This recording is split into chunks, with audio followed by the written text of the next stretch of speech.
Hello, we are back and we are on chapter 20. Let's go!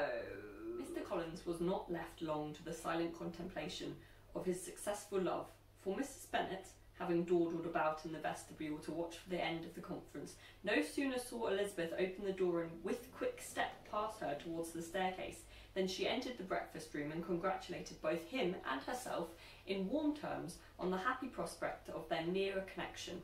Mr. Collins received and returned these felicitations with equal pleasure, and then proceeded to relate the particulars of their interview, with the result of which he trusted he had every reason to be satisfied, since the refusal which his cousin had steadfastly given him would naturally flow from her bashful modesty and the genuine delicacy of her character. This information, however, startled Mrs. Bennet. She would have been glad to be equally satisfied that her daughter had meant to encourage him by protesting against his proposals, but she dared not believe it and could not help saying so. But depend upon it, Mr. Collins, she added, that Lizzie shall be brought to reason. I will speak to her about it myself directly. She is a very headstrong, foolish girl, and does not know her own interest, but I will make her know it. Pardon me for interrupting you, madame, cried Mr. Collins, but if she really is headstrong and foolish, I know not whether she would altogether be a very desirable wife to a man in my situation, who naturally looks for happiness in the state of marriage. If, therefore, she actually persists in rejecting my suit, perhaps it were better not to force her into accepting me, because if liable to such defects of temper, she could not contribute much to my felicity. Sir, you quite misunderstand me, said Mrs. Bennet, alarmed. Lizzie is only headstrong in such matters as these. In everything else she is as good-natured a girl as ever lived. I will go directly to Mr. Bennet, and we shall very soon settle it with her, I am sure. She would not give him time to reply, but hurrying instantly to her husband, called out as she entered the library, "Oh, Mr. Bennet, you are wanted immediately. We are all in an uproar. You must come and make Lizzie marry Mr. Collins, for she vows she will not have him, and if you do not make haste, he will change his mind and not have her." Mr. Bennet raised his eyes from his book as she entered and fixed them on her face with a calm unconcern which was not in the least altered by her communication. "I have not the pleasure of understanding you," said he, when she had finished her speech. "Of what are you talking?" "Of Mr. Collins and Lizzie. Lizzie declares she will not have Mr. Collins, and Mr. Collins begins to say that he will not have Lizzie." "And what am I to do on the occasion? It seems a hopeless business." "Speak to Lizzie about it yourself. Tell her that you insist upon her marrying him." "Let her be called down. She shall hear my opinion." Mrs. Bennet rang the bell, and Miss Elizabeth was summoned to the library. "Come here, child," cried her father as she appeared. "I have sent for you on an affair of importance. I understand that Mr. Collins has made you an offer of marriage. Is this true?" Elizabeth replied that it was. "Very well, and this offer of marriage you have refused?" "I have, sir." "Very well. We now come to the point. Your mother insists upon your accepting it. Is not it so, Mrs. Bennet?" "Yes, or I will never see her again."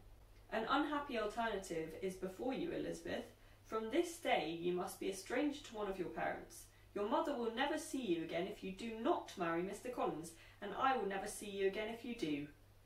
Elizabeth could not but smile at such a conclusion of such a beginning, but Mrs. Bennet, who had persuaded herself that her husband regarded the affair as she wished, was excessively disappointed. "What do you mean, Mr. Bennet, by talking in this way?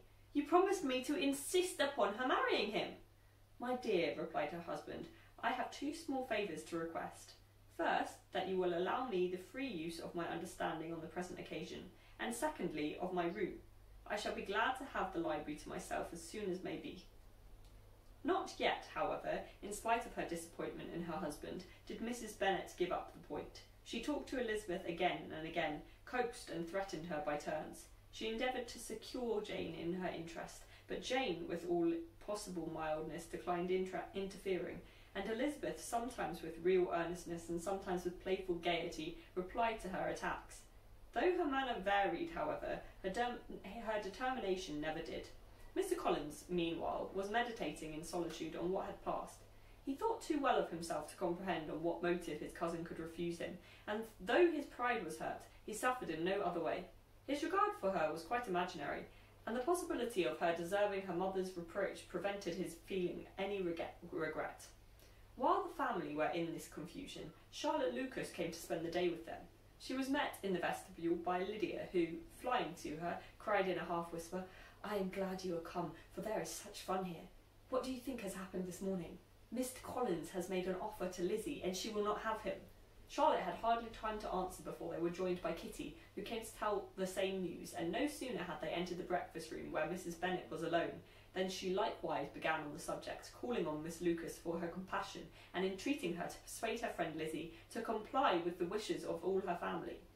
Pray do, my dear Miss Lucas, she added in a melancholy tone, for nobody is on my side, nobody takes part with me. I am cruelly used, nobody feels for my poor nerves. Charlotte's reply was spared by the entrance of Jane and Elizabeth. "Eh, there she comes," continued Mrs. Bennet, looking as unconcerned as may be, and caring no more for us than if we were at York, provided she can have her own way. "But I tell you what, Miss Lizzie, if you take it into your head to go on refusing every offer of marriage in this way, you will never get a husband at all, and I am sure I do not know who is to maintain you when your father is dead. I shall not be able to keep you, and so I warn you, I have done with you from this very day.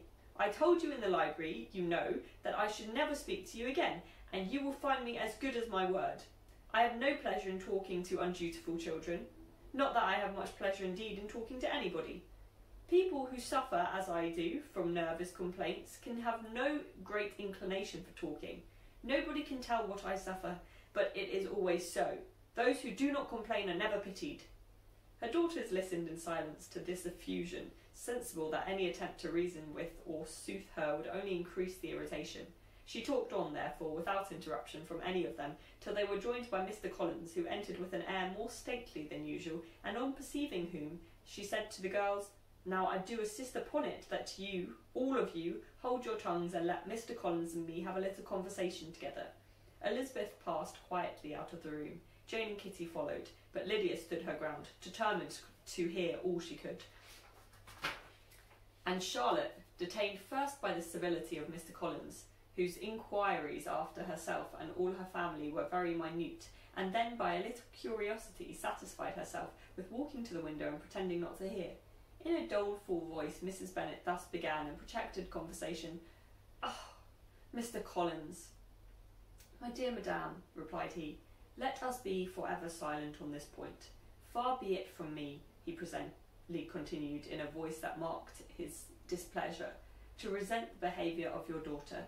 Resignation to inevitable evils is the duty of us all, the peculiar duty of a young man who has been so fortunate as I have been in early preferment, and I trust I am resigned, perhaps not the less so from feeling a doubt of my positive happiness had my fair cousin honoured me with her hand, for I have often observed that resignation is never so perfect as when the blessing denied begins to lose somewhat of its value in our estimation.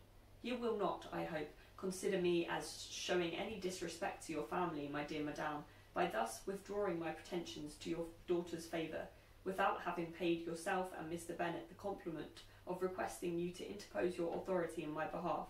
My conduct may, I fear, be objectionable in having accepted my dismission from your daughter's lips instead of your own, but we are all liable to error.